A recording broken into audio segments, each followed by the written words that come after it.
Hey everybody, it's Jalen. Welcome to the summer of Jalen and Cacie. And yes, I am currently by myself sitting here in front of the camera. Not by myself, but in front of the camera I am today. And I'll explain that in a second. But thank you everyone for being here. Like, leave a comment, make sure you subscribe, share this video with someone you love, and let us know where it is that you're watching from. I want to hear from you guys in the comments about this topic. So this topic, and it's also the reason why I'm alone, is because the topic is how to know if she's the one.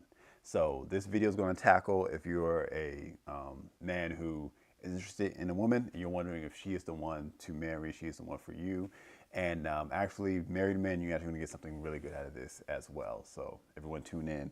And women, I think you'll just enjoy this one. But this one is targeted towards talking to the men on this one. I'm finding out she's the one. I'm going to try to monitor the chat while I'm going and everything. So if I'm looking over at the computer, at my phone, that's what's going on. So bear with me as I run this thing solo. But I'll tell Cacie you said hi. All right, so how to know if she's the one. Well, first, let's define that a little bit. We've talked about this before on this channel, but when I say the one, I don't mean the one in the sense of there's one human being in the world that you have to be with, and if you don't find that person, then you're doomed to live a life without love. That's not what we're talking about. We don't subscribe to that concept. But what I mean is the one for you, because once you possibly you become friends with a woman, or you're broaching the beginning of a relationship, you're wondering, is this the one I should marry? Is she the one for me? Is she the one that I should pop the question to? Is she the one I should spend the rest of my life with? That's the question we're asking here. Is she the one for me? Is she the one for you? And you want to know, how do I know how to make a decision? And I've talked to different men before who some of them were engaged, about to get married, and then the question comes up, you hear the term of cold feet as you get closer, or men talking to a woman and just wondering. And like I said, I've talked to different men, and it's that question of, how do you know for sure? Because we all know instinctively, once you get into that moment of thinking about spending the rest of your life with someone, this is a big decision, a huge decision, and you don't want to mess it up, And sometimes you get analysis paralysis, where you don't want to make a move, or you're afraid to make a move. And a lot of men struggle with wondering if they're ready, if they're right for this, if they're the right one to be a husband, if they're going to mess this woman's life up, or if things are going to change as soon as they get married, because they hear so many negative things about marriage and seen it even possibly displayed by parents, relatives, friends. So it's a thing that can instill a lot of fear if you don't know what you're doing. So what I hope to do with this video is explain how to know a foolproof way that she's the one. And I'm largely going to spend most of this video talking about my experience and what I did and how I knew that Cacie was the one for me. And then from that, pull the concepts that you can take to look at your own situation. So I'm going to go back, and I've told parts of this story before, but I'm just going to really take the time and go into detail of how it all began. As many of you know, me and Cacie were friends for years before any talk of relationship or anything happened. But it was a period of my life that I was on my solo, single man, unmarried journey, growing my relationship with the Lord, maturing, dealing with different issues that I had going on, but just really going close and tight with God and learning how to hear his voice. That's what made me a man. And on the middle of that journey, well, let me before I even mention that day that I'm about to mention here, a few weeks before that, now it wasn't even a few weeks, it was a few days. And I'm kind of going back to my memory, remembering details here. But actually a few days. For a while, Cacie had been on my mind. And the idea that I wanted to marry her. And so I had written her name down as a faith project of believing God that one day she could be my wife. And it was an insurmountable task to me. Like, I don't know how that would happen, but it was just something that was on my heart. And I was just, practicing believing God for the impossible. And it was one of those impossible things to me. But I was also very indecisive, like a lot of men, about it. And again, we were just friends at the time, but I was just back and forth on whether this was God, whether this was me. You ever felt that way, wondering if this is something that came from God or just your own personal desires and if it's right or not. And so I struggled so much back and forth with this that I finally decided, okay, I crossed that whole thing out of my dream book and said, no, I'm just going to leave it alone, Lord. I cast a care on you. I'm just going to stop even pursuing the idea that Cacie could be my wife. I'm just going to leave it alone. A few days after that, I got in a conversation with my mother, and I'm not going to go into great detail about it, but from this conversation, I learned that she saw the idea of me and Cacie getting married and being husband and wife as a good possibility, something that she would root for. And I had no idea of this. In fact, I had never imagined this. Part of what made the thing seem so impossible to me, and you know that me and Cacie have an age gap, part of it that's so possible to me is that I thought my parents probably wouldn't go for it. I thought her parents wouldn't go for it. But I found out that my parents would go for it. And in this conversation, I found out that Cacie's parents would go for it. And that was very surprising to me. But it was one of those things where it's like, okay, so the moment I had decided to let this go, suddenly it's a real possibility now. So me and my mom have talked about it and all of that. And, you know, I was thinking about it off and on and debating it in my head and thinking like, this would be really great. Like, this is the woman of my dreams, basically. And it's all like, you know, here for me, falling in my lap. But I wasn't necessarily ready to get married. In fact, I wasn't thinking about getting married anytime soon. So I just put off as something that like, okay, you know, in the future, you know, this could happen. But once something is let out of the bag like that and your emotions get involved and now you're talking to this person every day and you know this extra information that they don't know, it's hard to put that away. And so me learning that just kind of propelled my life down a path of, okay, I got to do something about this. I got to make a decision here. And I've talked before about how the struggle that I had was the fact that I knew I was going to have to go to her father, my pastor, if I was serious about this and talk to him about this. And that idea scared me to go to him with this. Like, if anything was his most prized thing in life, it was going to be one of his daughters, you know. And I was coming to say, hey, I want her, you know. And what would he think of me? I mean, I felt like he had a good opinion of me, but to that extent, to go that far to say I want to marry your daughter, am I worthy of that? So that was a big deal for me. So I'm struggling and going back and forth, you know, like oscillating like a fan, back and forth, trying to decide where I stood on this, what I wanted to do. And, you know, one thing that was a flaw in my personality at that point in my life that this moment made me confront and work on was that I was the type of person that could be indecisive on a major decision.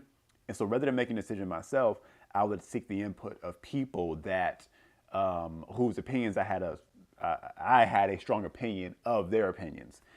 You know, people like my parents, people like my pastors, people who I felt like, you know, were wise people. And if they seemed okay with something, if they were willing to put their rubber stamp on something, then that meant that this thing was okay. And then it was okay for me to make this decision and kind of me not having to make the decision for myself. Okay. And I realized that I was falling into that with this because now that I knew that my parents and her parents were okay with it, then it felt like, okay, well, this is me not having to make the decision for myself. This is me just going along. Well, if everyone says it's a great idea, then yeah, I should go for it. But then something clicked in me, and it was just like a supernatural moment of supernatural development where it just struck me that, Jalen, you can't do that, especially with this decision. This is too important. You can't make a decision on who is going to be your spouse based on what other people think. Even if it's people whose input you do value and you should have in a decision like this, you can't make the decision solely based on, well, they said it was a good idea. Because once you're in there, it's going to be between you and her.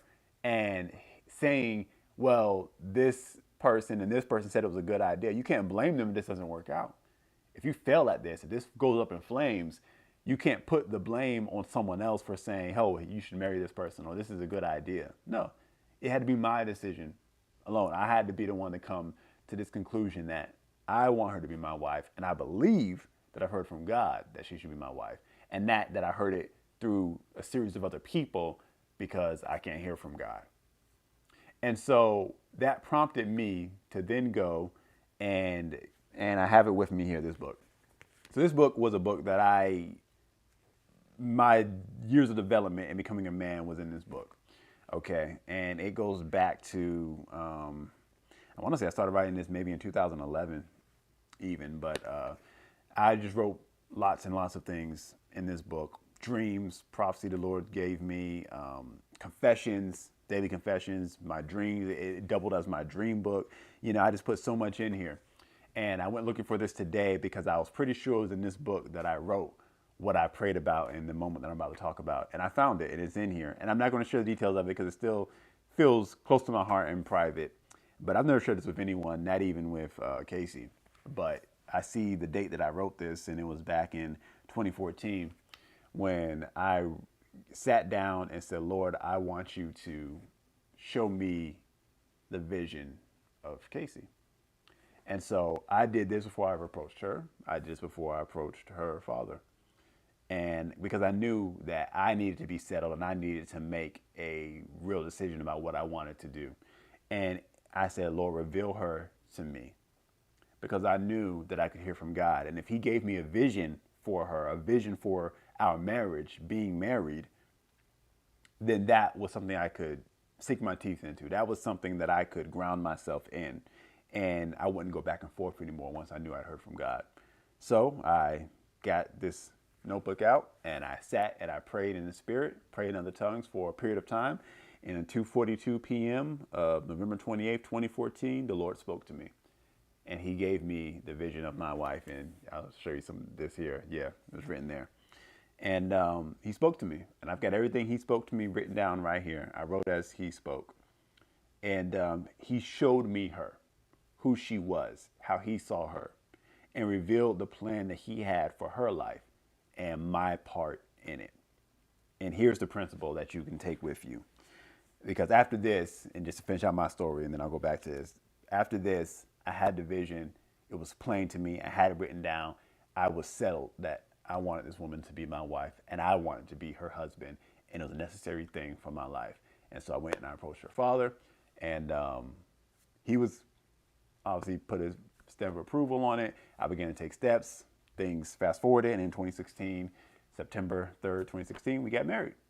And now we're here. So that's the end of that story. But now I'm going to show you what it means to know that someone is the one for you. What you got to understand is that marriage is a very sacrificial thing, and it's not a self-centered thing.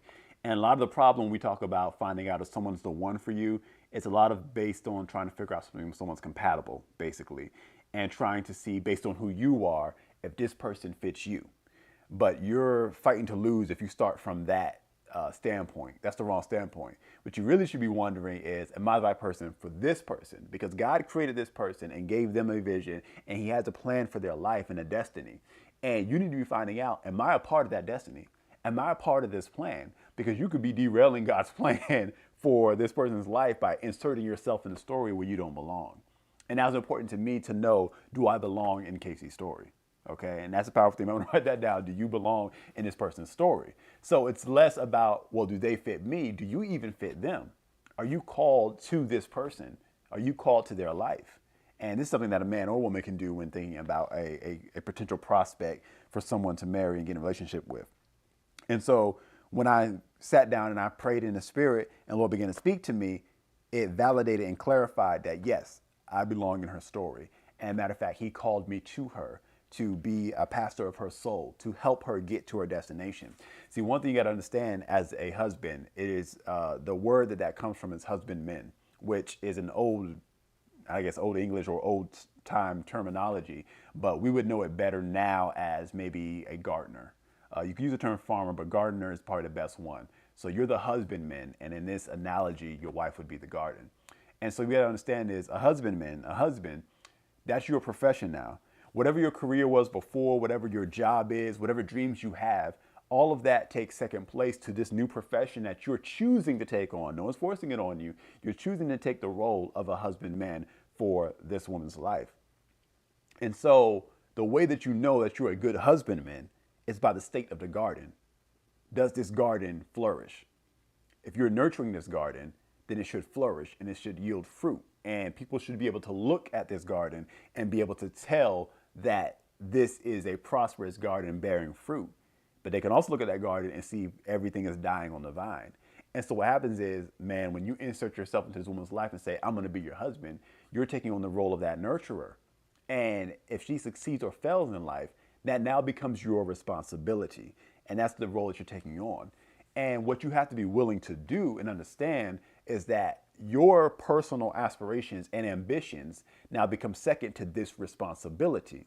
And for a lot of men, they'll back off from that and freak out from that idea because they always put their personal dreams and their career and their desires and the things that they want to do above that of anyone else. And what they want is to marry a woman who's simply going to support their dreams, okay? And so you have these dreams and you have this idea of your life and you've already got that mapped out in stone. And so you want to find a woman who's just going to hop in, fall in love with your dream, and take you and help you get there and build you up and help you when you're discouraged and all of that. All that sounds great and good, and that will happen in a good marriage. But if you don't have a vision from God for who she's supposed to be to help her get there, then you're missing the point, because you got to be willing to put your stuff on the back burner to help her reach her potential. Now, here's the reality of it. Seek first the kingdom, all these things will be added to you. What you'll begin to understand is that as you're making it your priority to help her reach her maturity and all the whatever it is that God has put in her destiny, you're going to find fulfillment in that too. And in all reality, what's going to happen is God's going to connect you to somebody who y'all have the same or similar aspirations. So you're not going to have to go way completely right, and you really would rather be left. And that's why it's important to know and get a vision from God, because although this may be a good woman, if her destiny is taking her someplace entirely different from where God is taking you, then y'all don't belong together. It's very simple. And so when God spoke to me about Cacie, he showed me who she was and the destiny he laid out for her. And incidentally, and it's not a coincidence, but incidentally, it matched up with a lot of the things that I wanted to also be a part of and do. But I understood that it was now my responsibility that God was laying out for me to make sure that she got there. So you got to understand, God is fathering this daughter and bringing her up in maturity and growing her in life the same way you've been doing on your own journey, hopefully.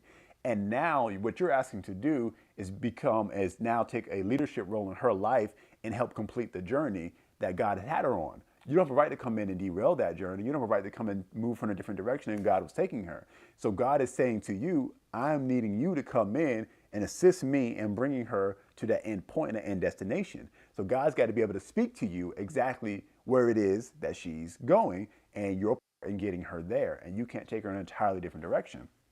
So I'll say this to the married men. If you've never done this, if you've never stopped to find out, take that time, stop and pray, take some time, fast if you need to, and say, Lord, reveal my wife to me.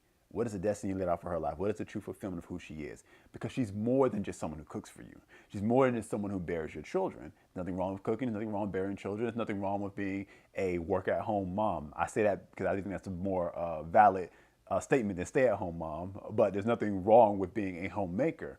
But what I'm saying is she is more to you than just a series of services, of domestic services, and a person who pops out children for you. There is great talent and desire and ambition in her that God placed there. And you were designed to come and mine that out of her and bring her to full fruition. So her success and failure now becomes your responsibility, okay? Because you have decided to take on the role of husbandman, and God has called you to that. But if he's called you to that, he's going to give you a vision. Or he's going to say, no, this isn't for you. This relationship, this isn't what you think it is. You're not the one to take her there. And if that's the case, you may have to say, okay, I'll back off. And I was willing for that. I was willing for that to be the case with Cacie, even though I had affection for her and I had feelings for her. It mattered more to me that I wasn't chasing feelings and affections, but that I had a vision that needed to be pursued here. And you see, once I got that settled that thing in me. And so now I know she's the one for me because I know that I'm the one for her. See, I don't walk in fear that any other man can come along and steal my wife away from me. I have righteous jealousy for my wife, yes, but I don't walk in any kind of fear or doubt that there's another man that will turn her away. Because although there are men out there who are better looking than me, there are men out there more talented than me, there are men out there with more money than me, what I know that I have that no other man on this planet has is a vision for her life. See, I have the map and the destiny because God showed it to me. She knows who she's supposed to be too. And because she knows who she's supposed to be, she sees that I'm going to be the one to help lead her there. That's what I have that no other man on this planet has. That's how I know she's the one for me, because I am the one for her. And so any man can come up to her and spit any kind of game and try to say anything and promise her anything, but it wouldn't matter, because one thing that she knows and that she trusts is that I'm going to get her there. By the grace of God, by the leadership of God, I'm going to get her there to that destination. That's what he called me to. And she trusts me to do that. Now, you've heard our stories. We've had some ups and some downs. We've had some right turns and some wrong turns. We've had some things and some mistakes that I've made even just on my part alone. But one thing that she trusts implicitly is that I'm going to take her there to where God called her, because that's my job as a husbandman, to help her reach that destination. That's my job. So you got to understand, it says, love your wife as Christ loved the church, talking about the book of Ephesians. Love your wife as Christ loves the church. And how did Christ love the church? He gave himself for the church. He became poor so that you could be rich. He gave up his life so that you could have life. He let himself be cut off from the Father so that we could be reconnected to the Father. See, that's the kind of sacrificial relationship you have with your spouse as a husband, that you're laying down all your personal ambitions and all your personal desires to place hers first, because that's what it takes to be like Jesus, loving your spouse.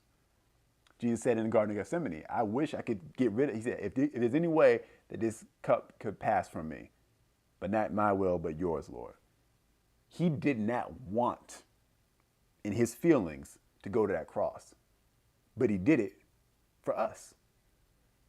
And so, husband, that's who you are unto your wife. That's loving her. Hell or high water, you got to get her to that destination that God put in her. And she should know what that is because she's done her personal development. She should know where she's going.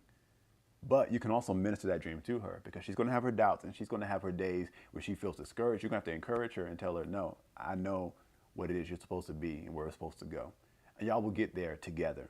You have great fulfillment in it, and all the desires of your heart, man, God hasn't forgotten you either. And you're not going to have to die on the vine of your own desires because it's all going to mesh together. And that's the thing I always tell people when they're getting together. It's like, why do y'all want to be married? Well, we like each other. We got good feelings. We get along. We got good chemistry. Okay, that's fine, it's dandy. You can get that with a lot of different people. But what exactly is the vision? Because it should connect. Y'all should desire to do the same things, to reach people for Jesus through the marketplace, through the pulpit, through ministry, whatever it is. It could be a multitude of different things. But whatever it is, it should be something that it connects. When y'all hear it and y'all hear each other talk about each other's dreams, it's like, yeah, I want to be a part of that. Because she's going to want to be a part of your dream too, as you want to be a part of hers. But specifically, it's you, man. It's your responsibility to guide her there into a full fruition of who she is. That's how you know if she's the one for you. Are you the one for her? Are you the one to pastor her there? Are you the one to lead her there, to guide her there, to nurture her there to that full fruition? And for that to happen, you got to have a vision of where she's going. You got to be able to see the path and the destiny that God placed for her. And the only way to see it is if God spoke it to you. So bringing it all back, take some time and pray. Find out. Listen for the voice of God. Find out where she's going. Of course, for that, you got to know where you're going. And then you got to see if that connects. And God will tell you if it does or doesn't. Because once you see the call on her life, you'll know what you're meant to do. You'll spend the rest of your life helping her get there. And y'all will get there together. It is a joint ministry now, a joint marriage. And that's why marriage works. It's not two separate people with two separate dreams, two separate desires, two separate jobs, doing different things. It pains me when I see that chaos in a household. You got one spouse doing one thing, one spouse doing another. And it's just like, where's the unity? Do y'all have anything that y'all desire to build and to do together? But in reality, most spouses have never talked about that. They never thought in terms of that. They got married for other reasons. They got married to combine incomes, or they got married for sex, or they got married because society told you that that's what you're supposed to do. You're supposed to go to school, go to college, get debt, get a house, have kids, get married, all that stuff. And so some people are just going through these motions of life that their society and culture tells them that they must do with no idea of why they're doing it. So you got to have a purpose. So that's how you know if she's the one, because you're going to have a vision that tells you that. And so what happens is no matter what goes on in your marriage and what problems you may have and discuss that come up between each other, you're always going to remember that vision that God spoke to you. And I encourage you to write it down and keep it somewhere safe, because you can go back to that and say, no, I know we're meant for each other because I'm the only one that God spoke this to. And I'm the only one who can fulfill this and carry it out. And that makes you her man. That's how that works. So I feel like this one was maybe a little bit short, but no, actually it wasn't. We actually went normal time. But yeah, I just want to share that with you all, how to know she's the one. So leave a comment. Let me know if that encouraged you. Any questions, things like that.